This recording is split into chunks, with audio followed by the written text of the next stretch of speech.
প্রেম ঘটিত কারণেই কি যুবতী নিজেকে এইভাবে শেষ করে দিলেন? নমস্কার, বিশেষ একটি খবর নিয়ে আমি অনামিকা বন্দ্যোপাধ্যায়। গায়ে আগুন লাগিয়ে আত্মহত্যা করলেন এক যুবতী।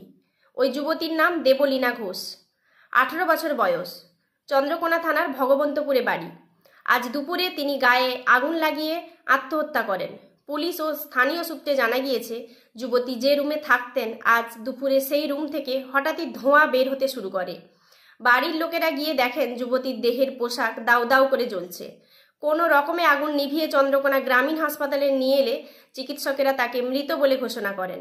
পুলিশ জানিয়েছে, মৃতদেহ উদ্ধার করে ময়নাতদন্তের জন্য পাঠানো হয়েছে। কী কারণে দেবলীনা এভাবে গায়ে আগুন ধরালেন তা নিয়ে ধন্দে রয়েছে পুলিশ।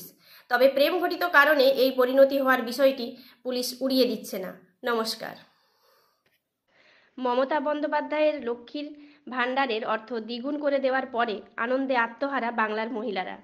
মুখ্যমন্ত্রীকে ধন্যবাদ জানাতে শনিবার চন্দ্রকোনা 2 ব্লকের মহিলাদের নিয়ে একটি মিটিংয়ের আয়োজন করা হয়েছিল। ব্লক মহিলা তৃণমূল কংগ্রেসের উদ্যোগে সেখানে মহিলাদের ব্যাপক উচ্ছ্বাস চোখে পড়ার মতো। এই উক্ত অনুষ্ঠানটিতে উপস্থিত ছিলেন চন্দ্রকোনা 2 ব্লক সভাপতি হীরালাল ঘোষ এবং প্রাক্তন ব্লক সভাপতি জগজিৎ সরকার ও অন্যান্যরা। শুভরাত্রি। সবাই খুশি জননেত্রী মমতা বন্দ্যোপাধ্যায়কে 2024 সালের লোকসভা নির্বাচনে বিপুলভাবে জয়লাভ করা।